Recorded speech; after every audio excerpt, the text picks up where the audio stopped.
Vamos estudar Amós, capítulo 2.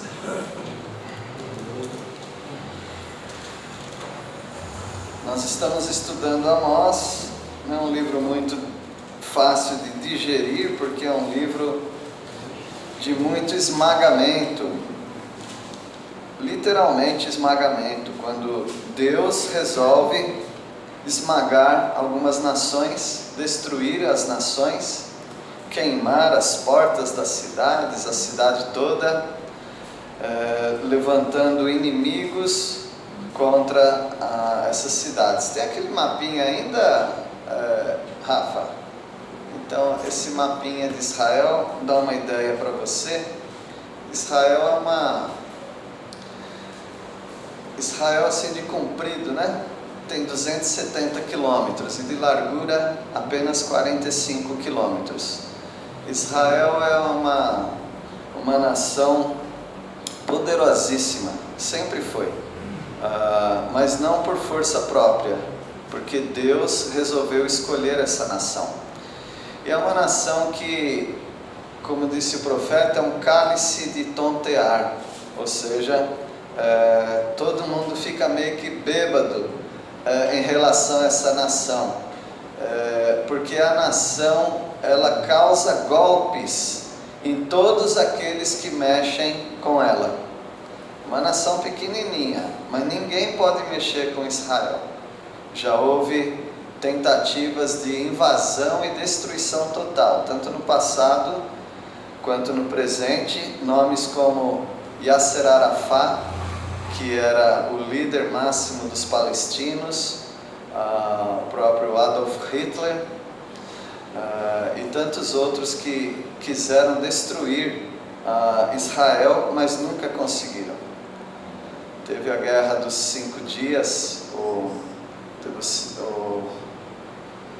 teve várias incursões de tentar destruir Israel, nos dias atuais inclusive. Dias atuais que eu digo dos últimos 50 anos para cá. E Israel conseguiu não apenas inutilizar as outras nações, como trazer um grande respeito. Israel, diferente do que muitos têm falado, Israel não é uma nação violenta, nunca foi. É uma nação que se protege. Claro, nos tempos bíblicos era uma nação que destruía mesmo, mas era Deus dirigindo a nação. Se a nação não destruísse, Deus aplicaria uma disciplina contra a nação. E no contexto nosso de Amós, tem 5 nações que estão contra Israel.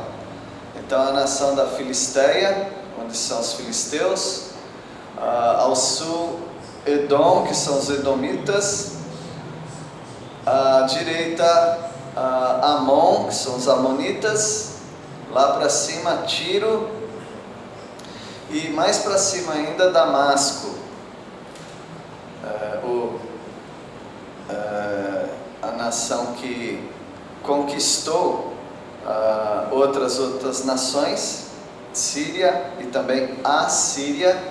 Aí mais à direita ainda teria a Assíria. E também, lá à direita, Babilônia. Então são nações que tiveram grande participação na história de Israel. São 5 mais 2, 7 nações. E nós estamos estudando, obrigado pelo mapa, nós estamos estudando os juízos de Deus contra as nações. Nós já vimos no capítulo 1, quando Deus fala assim, nesse estilo, né, de Amon, por 3 transgressões de tal nação e por 4 não sustarei o castigo. Isso quer dizer, não precisa contar 3 ou 4, simplesmente ele quer falar, 3 é bastante, então eu vou além disso, eu vou trazer grande punição para tal nação e não vou sustar o castigo. Sustar quer dizer segurar, cancelar.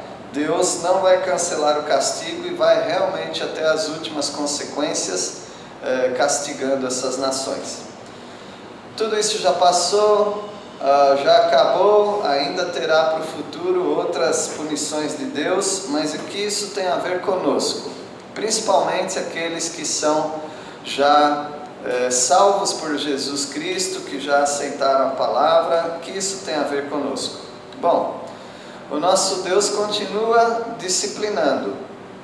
Não é porque você se torna filho de Deus que acaba a disciplina. Nós deixamos um pouco a palavra punição, porque isso é para os incrédulos, condenação, e para nós não tem essa punição eterna, essa condenação para o inferno, mas para nós, os crentes em Cristo Jesus, há disciplina. Em Hebreus 12 fala que se você não é disciplinado, você não é filho. Mas se você é filho amado de Deus, você recebe a disciplina dele. Quem que recebe a disciplina? Todos nós, porque todos nós falhamos, mesmo como crentes em Cristo Jesus. Você precisa ficar sempre em dia com várias coisas na sua vida, porque todas as coisas da sua vida dizem respeito à vida espiritual. Você não apenas trabalha numa empresa, num emprego. Aquilo é a sua vida em relação àquilo que Deus te deu. Você tem que devolver para Deus, você tem que ser um mordomo. Mordomo é aquela pessoa, o mordomo é o homem, a governanta, a mulher, né? Aquele que cuida de uma mansão, de uma casa. Então você é uma mansão, você é uma casa, mas essa casa não é sua, é de Deus. Você precisa ser um bom mordomo, administrar bem os seus recursos financeiros, cuidar bem da sua saúde, relacionar-se bem com seus semelhantes e assim por diante. Todas as coisas na sua vida são uma forma de você prestar contas a Deus. Você precisa prestar contas a Deus. A palavra de Deus diz em Eclesiastes, capítulo 11, os últimos versículos, falando para o jovem, mas serve para todos nós, né? Em outras palavras, você faz o que você quiser da sua vida. Você tem plena liberdade de fazer o que você quiser. Se você quiser ser uma pessoa íntegra, uma pessoa educada, uma pessoa responsável, seja. Agora, se você quiser ser uma pessoa totalmente desgovernada, desequilibrada, uma pessoa sem controle, sem domínio próprio, se você quiser se envolver com todo tipo de paixões mundanas, carnais, tudo que você quiser fazer da sua vida, você pode fazer também. Tem liberdade para isso? Tem. Porém, no final das contas, ou no final de tudo, você vai ter que prestar contas diante de Deus. Seja você um crente em Cristo Jesus ou uma pessoa incrédula, não importa. Você vai ter que prestar contas diante de Deus. São tribunais diferentes. O tribunal de Cristo será para aqueles que já conhecem a palavra e que obedecem, ou obedecem parcialmente. E o grande trono branco, erroneamente chamado juízo final, vai ser só para aqueles que são incrédulos, que não creram na salvação em Cristo e na palavra e tudo mais. Então, são tribunais diferentes, destinos diferentes, mas o Deus é o mesmo, o juiz é o mesmo. Então, eu acho que vale a pena, sim, observar Amós para os nossos dias. O tema hoje é meio estranho, mas eu acho que tem muito... é bem concernente. O tema é esse aqui: nem só os outros são culpados. Bom, nem só os outros são culpados. Porque nós vimos aqui Deus castigando Asdod, quer dizer, uma das cidades da Filisteia, Deus castigando Amon, Deus castigando Tiro, Deus castigando Damasco, Deus castigando os Edomitas. Mas e Judá? E Israel? porque eles estão sendo castigados pelo mal que eles fizeram para Israel e para Judá. Então, a parte sul se chama Judá, a parte norte se chama Israel. Não era para ser assim, mas acabou sendo porque eles se dividiram. Tanto Judá quanto Israel têm culpa no cartório. Uma coisa é Deus disciplinar ou punir e condenar as nações vizinhas pelo mal que elas fizeram para Israel e Judá. Mas outra coisa é os problemas internos de Judá e Israel. Uma coisa são as injustiças que cometem contra você, pessoas que falam mal de você, pessoas que agem mal com você, tentam passar a perna em você, ou passam a perna em você. Essa é uma coisa séria, e no momento certo Deus vai punir ou julgar essas pessoas. Mas a culpa não é só dos outros. Aquilo que você tiver que consertar na sua vida, é bom você prestar atenção. Porque independe, o mal que as pessoas fizeram para você, não te isenta diante de Deus das culpas que talvez você tenha. Para falar a verdade, eu acho que Deus usa as injustiças contra nós para também nos disciplinar, muitas vezes. Então vamos pensar nisso e estudar um pouco que nem só os outros são culpados. Então nós vamos ver aqui que Moabe é culpada. Eu não queria que tivesse no capítulo 2, porque estraga a minha mensagem aqui, né? Mas dividiram meio que errado, né, os capítulos da Bíblia. Isso aqui deveria ser capítulo 1, mas talvez eles quisessem manter assim um padrão, né? Capítulo 1, 15 versículos, capítulo 2, 16 versículos, porque senão o capítulo 1 teria aí 18 versículos talvez. Então eles dividiram, na minha opinião está uma divisão errada. Mas ficou um rabicho, vamos dizer assim. Do capítulo 1, 5 nações foram julgadas e a 6ª nação aqui precisa liquidar com esse assunto também, que é Moabe, tá bom? Moabe vai ser julgada. Então não só os outros são culpados, Moabe é culpada. Agora o que está mais me interessando no capítulo 2 é que Judá é culpada também e Israel também é culpada. Vamos ver então, como que terminando o capítulo 1, vamos falar Moabe é culpada. Qual a culpa de Moabe? Versículo 1, alguém pode ler?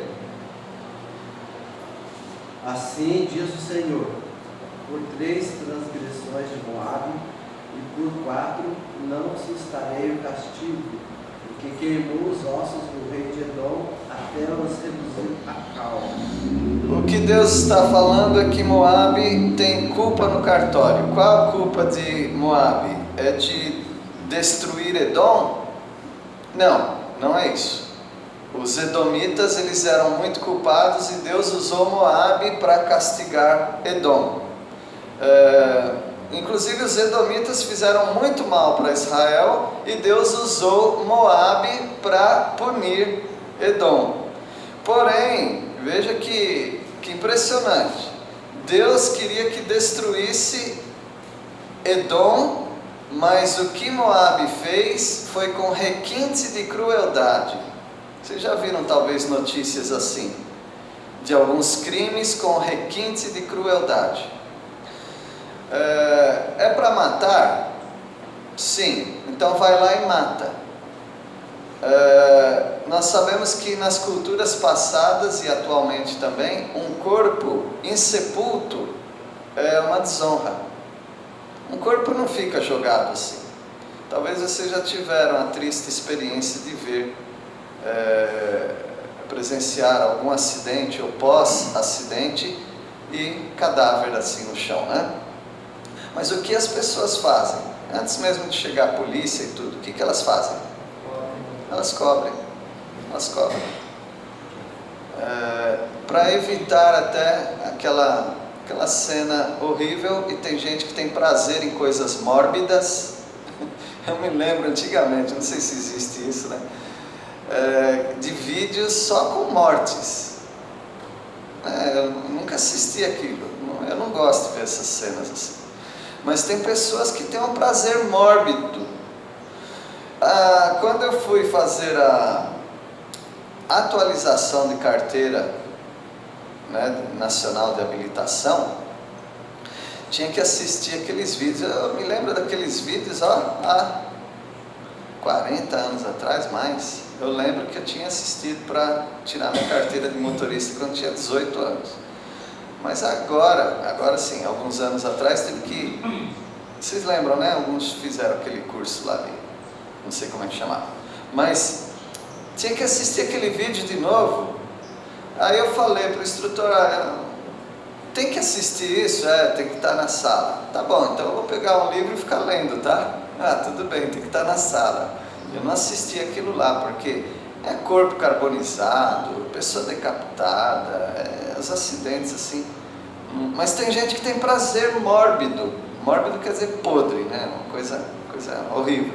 Tem gente que tem prazer em ver essas coisas. Deus está condenando Moabe porque matou o rei de Edom e botou fogo nele. Colocou fogo. Então Deus não queria que fizesse. Não é que é pecado cremar, tá bom, gente? Não é isso que eu estou falando. Não, na minha opinião não tem nada de errado em cremar pessoas, corpos, né? Mas isso aí não foi uma cremação, né? Incendiou o cadáver dele. Isso era uma profanação. Deus não queria, um requinte de crueldade. Como algumas pessoas, né? Alguns crimes aí. O sujeito já matou, mas ele dá lá 30 e tantas facadas, já está morto. Mas é o requinte de crueldade, é o ódio que há no coração. Então, até a punição existe um limite e um propósito. Mesmo que seja punição de morte, não é tortura, é a punição. Então Deus queria julgar Moabe, porque queimou os ossos do rei de Edom até reduzir a cal. Com isso nós aprendemos uma coisa: existe, meus irmãos, intensidade de pecado, tá bom? Eu sei que existe um cântico antigo das crianças que diz assim: pecado, pecadinho, pecadão. Isso não. E as crianças já são bombardeadas com um conceito errado, de que está tudo bem, mas não está tudo bem, vocês sabem disso. Vocês sabem que existe, né? Intensidade de pecado.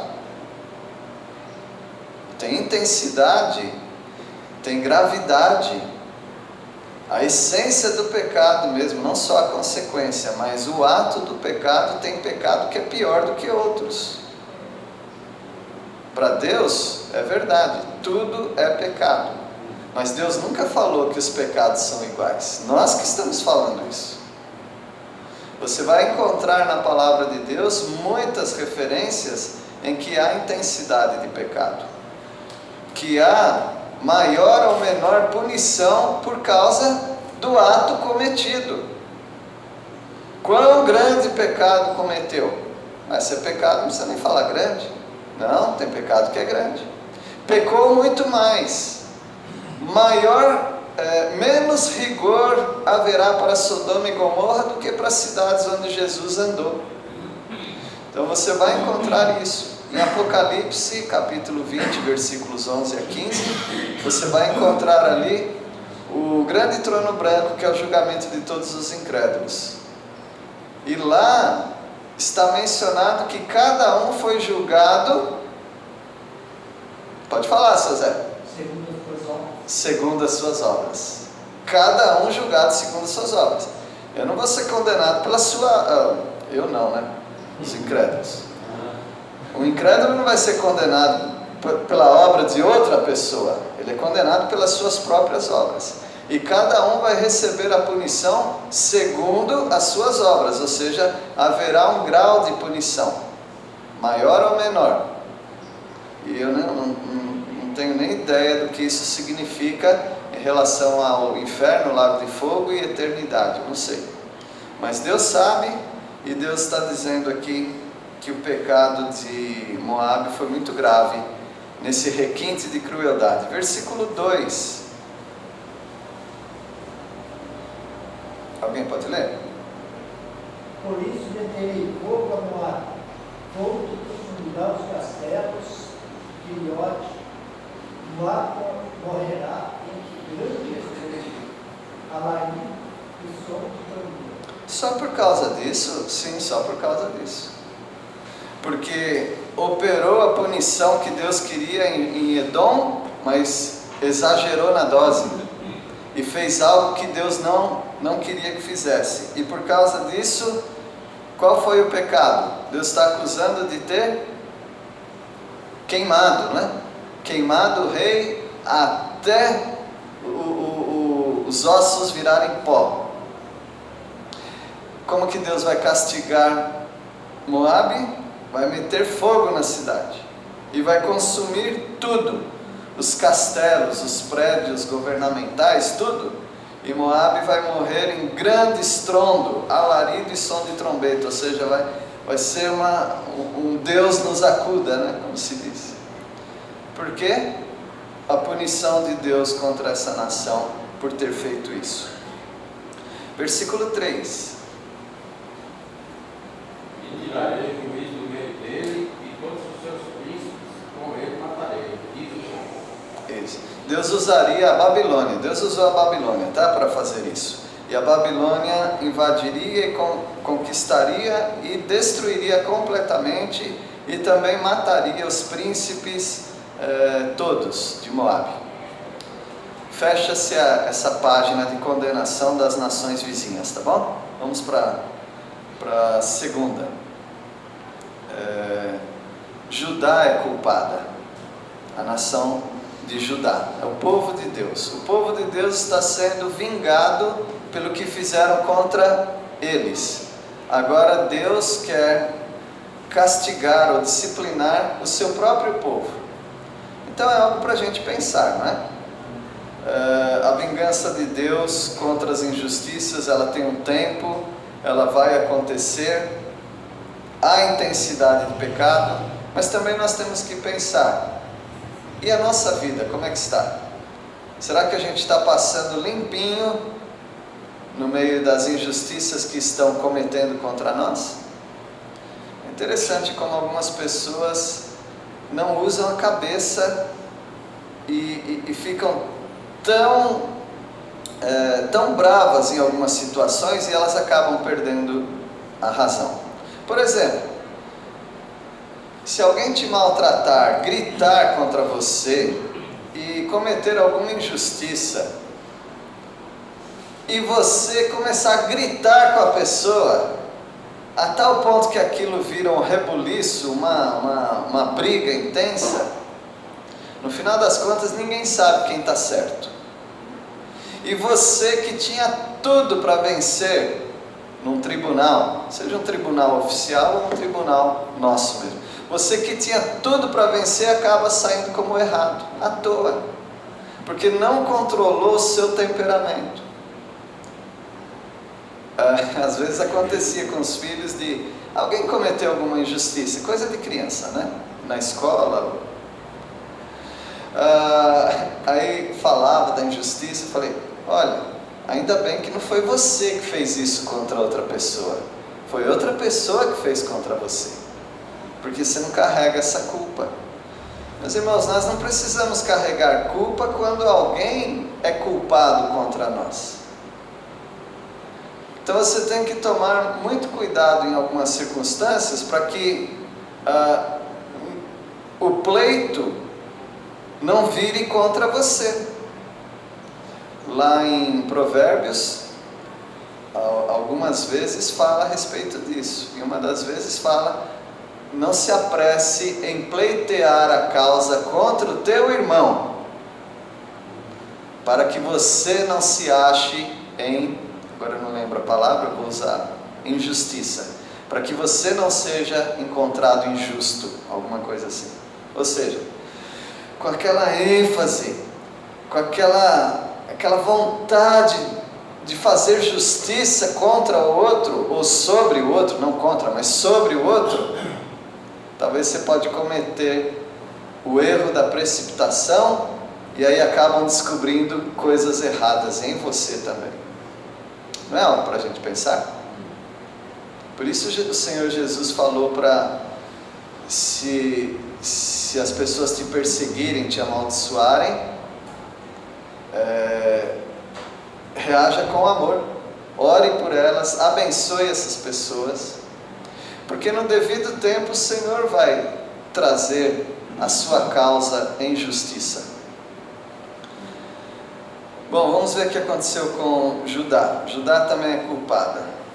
O problema aqui é mentira. Versículo 4.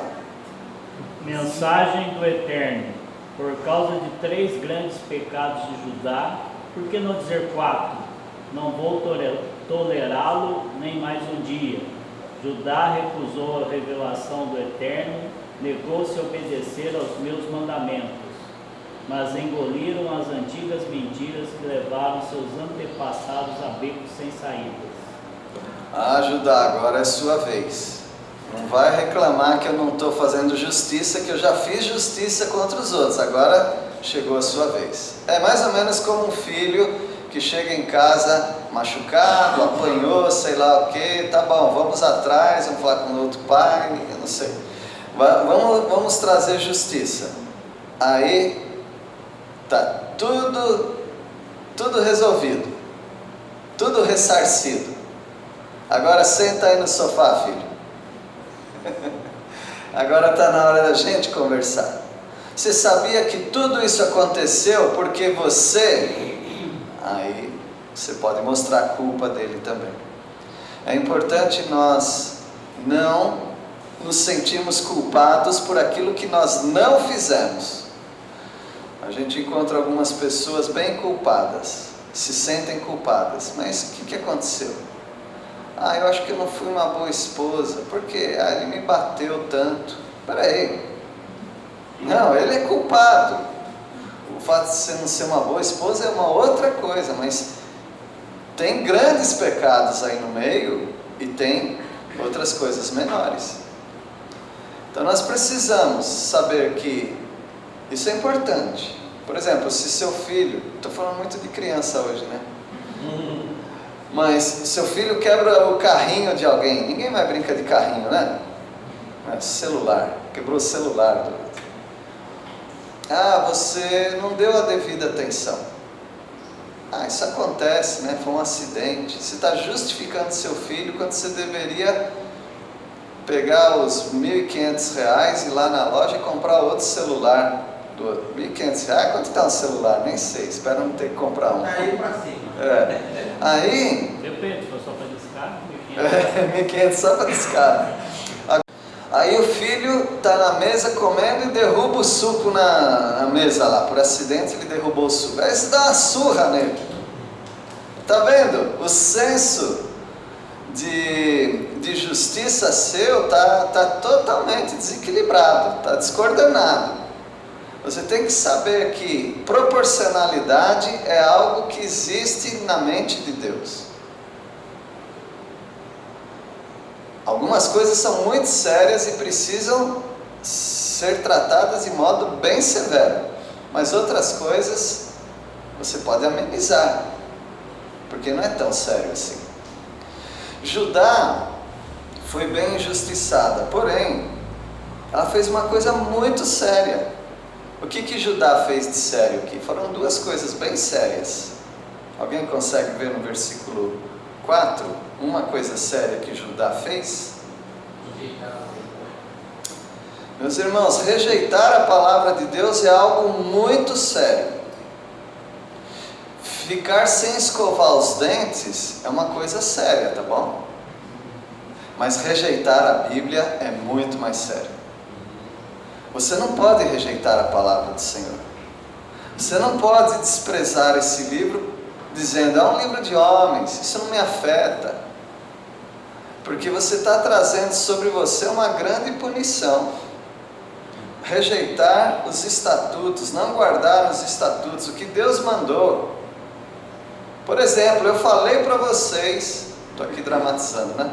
Deus falando. Eu falei para vocês, vocês trabalham quantos anos na terra? Quantos anos direto que vocês trabalham? 6 anos. 6 anos vocês trabalham. No 7º ano, o que é para vocês fazerem? Tirar férias. Não vão trabalhar na roça. Se você falar isso hoje para uma pessoa aqui da nossa região, fala, você está doido?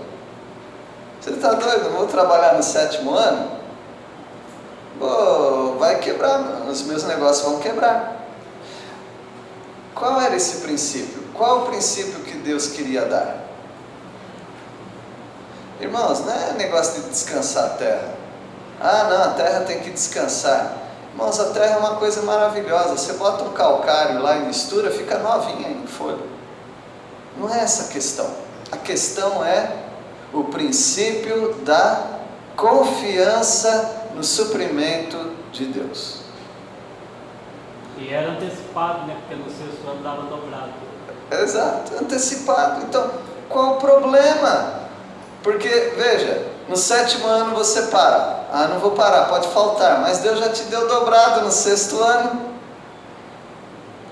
6º ano você tem que libertar o escravo, alguém que estava devendo para você, que se tornou escravo, no 7º, né? Ao final do 6º ano você libera essa pessoa.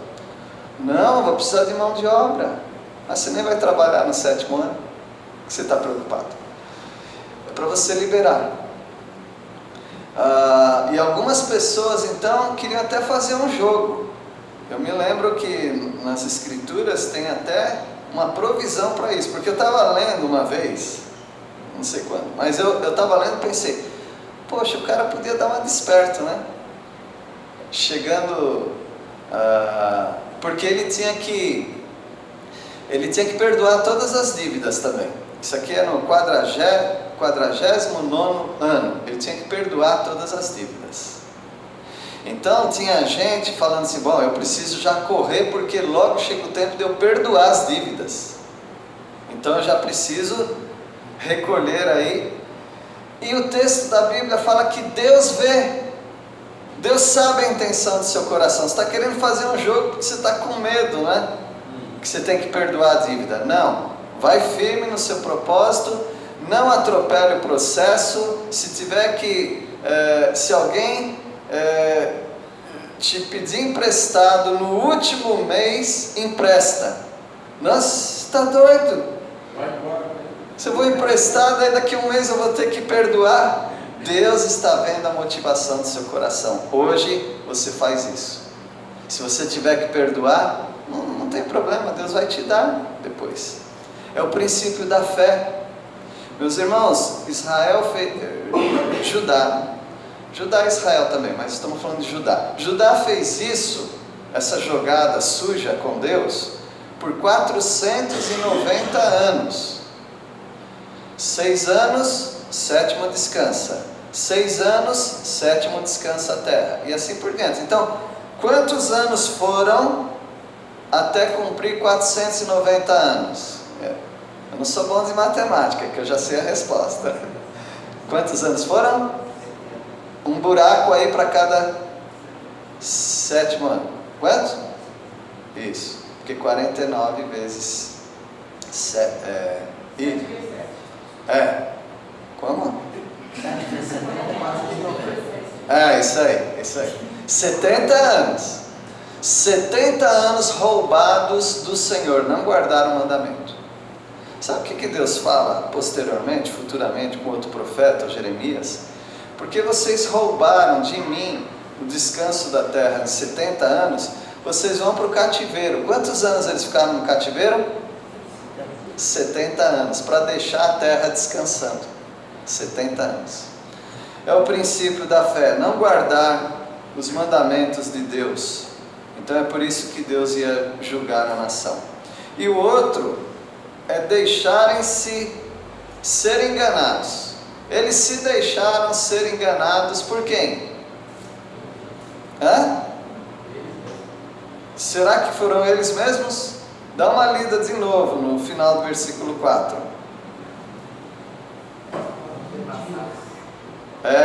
As mentiras de quem? Antes as suas próprias mentiras os enganaram. Tudo bem, então eles são culpados por não guardar o mandamento de Deus e por mentirem para eles mesmos. Mas, e após elas andaram seus pais. Então as mentiras eram deles porque eles aceitaram, mas as mentiras originalmente eram de quem? Dos pais. Tradição. Meus irmãos, aqui é uma coisa muito importante. Mas eu fui enganado. Mas às vezes você tem culpa de ter sido enganado. Isso tem acontecido muito em relação à palavra de Deus e a aceitação de Jesus como Salvador. Deus pode quebrar isso daí também, porque grande parte ela já reconheceu o pecado dela, o erro, a tradição, né, que Joãozinho usou essa palavra, a tradição, e ela reconheceu que Jesus é Deus. Ela reconheceu isso. Então é um passo para ela aceitar. Se a honra pelos pais está aprendendo, Deus pode mudar isso também, porque Pedro fala isso. O Senhor nos libertou do quê? Daquilo que nós herdamos dos nossos pais. Meus irmãos, com respeito aos seus pais, talvez muitas coisas que eles ensinaram foi mentira. Mentira deles próprios, talvez mentiras dos seus avós, mentira do sistema que eles estavam envolvidos. Foi uma mentira, uma grande farsa religiosa. Mas você pode mudar isso. Hoje você pode mudar isso, porque é uma grande culpa de alguém deixar-se ser enganado. Eu sei que eu fui enganado, eu sei que está errado, mas eu tenho meus pais. Eu já falei aqui várias vezes, faz tempo que eu não falo. O voto na cama, né? O voto não é promessa. Alguém vai morrer e faz você prometer um monte de coisa. Não vai casar com fulano de tal, ou não vai casar, ou não muda de religião, ou não vem da casa, está com a casa caindo aos pedaços, não venda esse pedaço de terra, todo mundo vendeu lá em volta e está você lá. Enterra o Dionísio lá na Bahia, porque ele falou que quando morresse era para enterrar lá. Exatamente. Vai gastar um pouco de dinheiro. Começa a exigir um monte de coisa. Meus irmãos, você não precisa ficar preso aos defuntos, às pessoas que morreram, tá bom? Você precisa seguir o seu caminho. Isso é tão importante porque talvez pessoas te enganem. E tem pessoas que não se libertam disso, porque fez uma promessa, eu fiz uma promessa, tenho que cumprir. Você vai ficar preso com isso.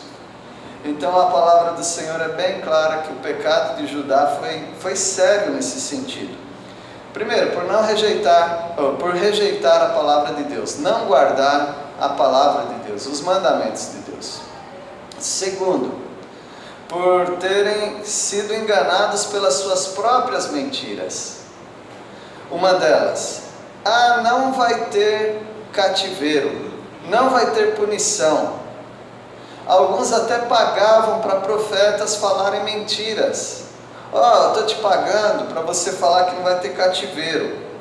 Aí o profeta fala, mas espera aí, profeta melhor do que eu, Jeremias, Isaías, falaram que vai ter cativeiro. Quem sou eu para falar que não vai ter?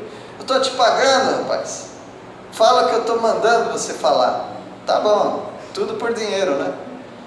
Os profetas mentiram, mas eles estavam bem. Então eles acreditaram na própria mentira. Em terceiro lugar, eles acreditaram nas mentiras dos pais deles. E aqui você tem a chance hoje, nessa manhã, de se libertar desses três pecados. Primeiro, de não dar atenção a esse livro. Resolva esse pecado na sua vida. Segundo, de acreditar nas mentiras que você está falando para você mesmo. E terceiro, de acreditar no engano dos seus pais. E você está andando ainda nesses enganos.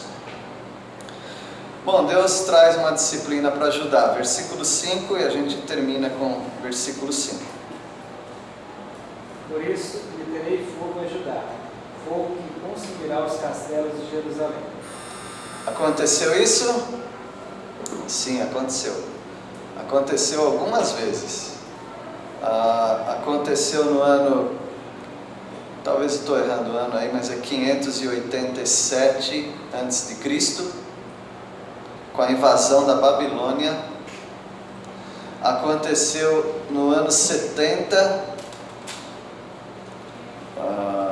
40 anos, ou 37 anos depois que Jesus morreu, aconteceu. O general Tito de Roma invadiu e queimou o templo. Aconteceu no ano 142 com o imperador Adriano, não é aquele jogador não, tá? O imperador Adriano de Roma entrou e acabou fazendo com que todos os judeus saíssem da terra e fossem espalhados no mundo árabe. E outras vezes também. Então Deus pesou a mão e Ele pesa a mão ainda hoje. Qual mentira você está criando para você mesmo e andando nela? Está sendo enganado por algum conceito errado dos seus pais? Liberte-se disso. Hoje você tem a oportunidade, pela palavra de Deus. Que Deus os abençoe. Vamos orar. Agradecemos, Senhor, pela Tua palavra. Ela é muito rica e nós não podemos desprezá-la. Livra-nos, ó Pai, de mentiras que talvez estamos criando para nós mesmos. Livra-nos, ó Pai, de tradições que nos amarram de servir ao Senhor completamente. Nós oramos em nome de Jesus. Amém.